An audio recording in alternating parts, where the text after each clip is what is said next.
اعوذ باللہ من الشیطان الرجیم بسم اللہ الرحمن الرحیم۔ تمام تعریفیں اللہ ہی کے لیے ہیں جو ساری کائنات کا خالق و مالک ہے۔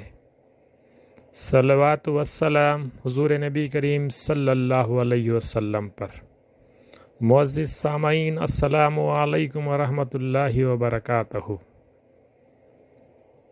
سورہ البقرہ کا تعارف کے حوالے سے بنی اسرائیل کی طرف بھیجے گئے انبیاء کا تذکرہ آج کا ہمارا عنوان ہے۔ سب سے پہلے ابراہیم علیہ السلام کا ذکر۔ اللہ تعالیٰ کی طرف سے کئی آزمائشوں میں کامیاب افضل ترین پیغمبر ہیں جو دنیا کے 3 معروف مذہب یہودیت، مسیحیت اور اسلام کا منبع ہیں۔ ابراہیم علیہ السلام نے اپنے ایک فرزند اسحاق علیہ السلام کو فلسطین میں بسایا اور اسماعیل علیہ السلام کو مکہ معظمہ میں۔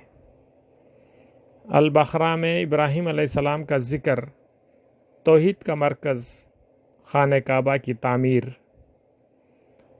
منکر و مغرور بادشاہ کے ساتھ مکالمہ اور مردوں کو زندہ کرنے کے پس منظر میں بیان ہوا ہے۔ ابراہیم علیہ السلام اپنے فرزند اسماعیل علیہ السلام کے ساتھ اللہ کے مقدس گھر خانہ کعبہ کی تعمیر کے دوران دعا فرماتے ہیں کہ اس شہر کو امن کا شہر بنا، پھلوں کی روزی عطا کر، اور میری نسلوں میں سے ایک رسول اٹھا جو لوگوں کو تیری آیتیں پڑھ پڑھ کر سناتا ہو۔ ایک دوسرے مقام پر جب منکر و مغرور بادشاہ ابراہیم علیہ السلام سے حجت کر رہا تھا، ابراہیم علیہ السلام نے کہا، میرا رب وہ ہے جو حیات و موت دیتا ہے۔ اس نے کہا، میں بھی حیات و موت دے سکتا ہوں۔ میرا رب سورج کو مشرق سے نکالتا ہے، تم اس کو مغرب سے نکال دو۔ تو وہ منکر بادشاہ حیران رہ گیا۔ اللہ تعالیٰ نے اپنے رب کی بڑائی بیان کرنے والے اس مکالمے کو پسند فرمایا ہے۔ ایک دوسرے پس منظر میں ابراہیم علیہ السلام نے جب اپنے رب سے کہا، یا اللہ، میں دیکھنا چاہتا ہوں تو مردوں کو کس طرح زندہ کرتا ہے۔ 4 پرندوں کو ٹکڑے کر کے پہاڑوں پر رکھنا اور انہیں بلانا، وہ اللہ کے اذن سے زندہ ہو کر آنے کے اس مظہر کو البقرہ میں بیان کیا گیا ہے۔ اسی طرح کا ایک اور قصہ عزیر علیہ السلام کے حوالے سے بیان ہوا ہے۔ قرآن مجید میں عزیر علیہ السلام کا نام ذکر نہیں ہوا ہے۔ تاریخ اور روایتوں سے پتہ چلتا ہے کہ وہ عزیر تھے جن کا گزر ایک بستی سے ہوا، جس کی چھتیں گری ہوئی تھی، وہ ہلاک کر دیے گئے تھے۔ اس نے کہا، ہلاک ہو جانے کے بعد اس بستی کو دوبارہ کیسا زندہ کرے گا؟ پھر اللہ نے 100 برس اس پر موت طاری کر دی۔ پھر 100 برس کے بعد اٹھائے گئے تو غذا سڑی ہوئی تھی، ان کی سواری خچر کی ہڈیاں باقی تھی۔ اللہ نے کہا، تم کتنی دیر سوئے تھے؟ تو انہوں نے کہا، 1 دن۔ عزیر علیہ السلام نے کہا، 1 دن یا اس سے بھی کم نہیں، تم 100 برس تک سلا دیے گئے تھے۔ مرنے کے بعد اٹھائے جانے سے انکار کرنے والوں کے لیے، ان منکرین کے لیے یہ اللہ کی نشانیاں ہیں کہ وہ کس طرح سے دوبارہ زندہ کرے گا۔ اور ایک جلیل القدر پیغمبر حضرتنا یعقوب علیہ السلام کا ذکر بھی اسی صورت میں ہوا ہے۔ یعقوب علیہ السلام کے 12 بیٹے تھے۔ جب وہ اس دنیا سے رخصت ہو رہے تھے تو اپنے بیٹوں سے کہا، اے میرے بیٹو، تم میرے بعد کس کی عبادت کرو گے؟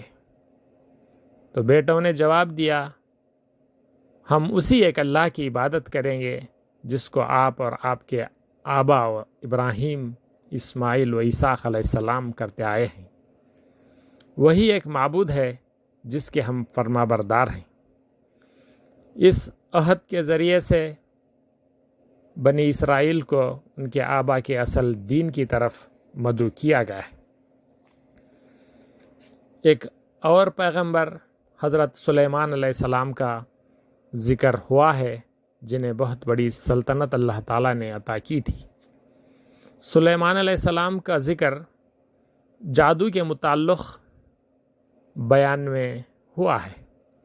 بنی اسرائیل جادو کو سلیمان علیہ السلام کی طرف منسوب کرتے تھے۔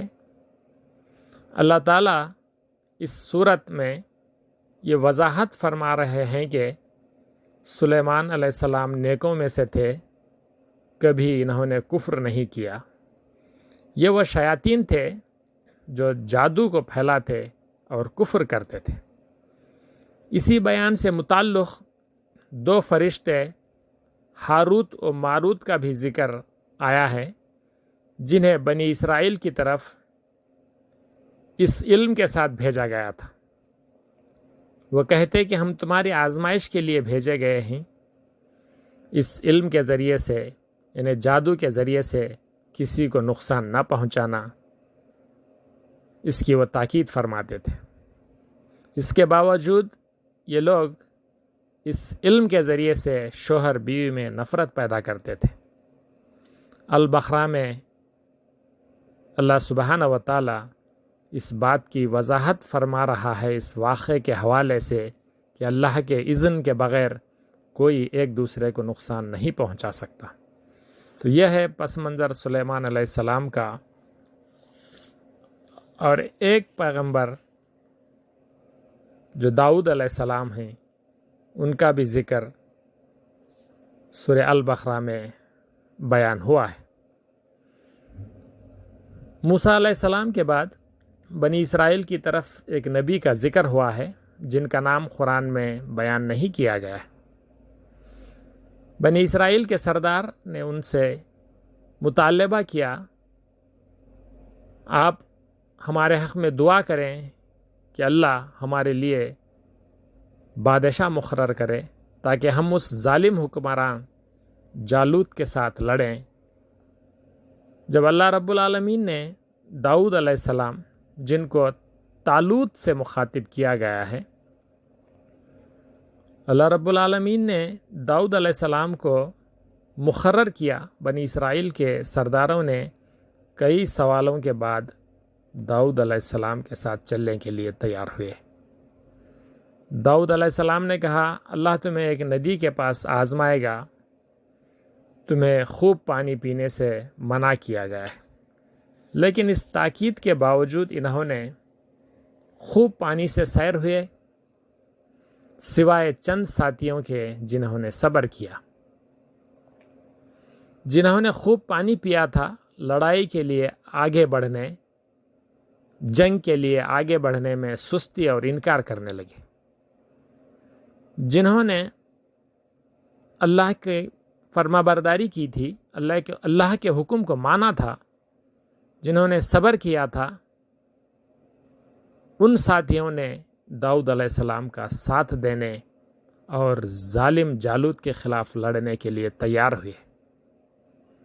داؤد علیہ السلام نے جالوت کو شکست دی اور قتل کر دیا۔ اس طرح اللہ رب العالمین نے داؤد علیہ السلام کو دانائی اور بادشاہت عطا کی۔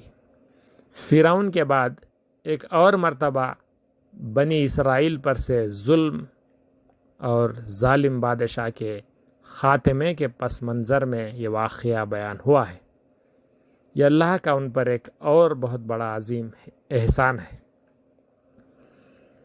بنی اسرائیل کی طرف ایک اور عظیم پیغمبر عیسیٰ علیہ السلام ہے۔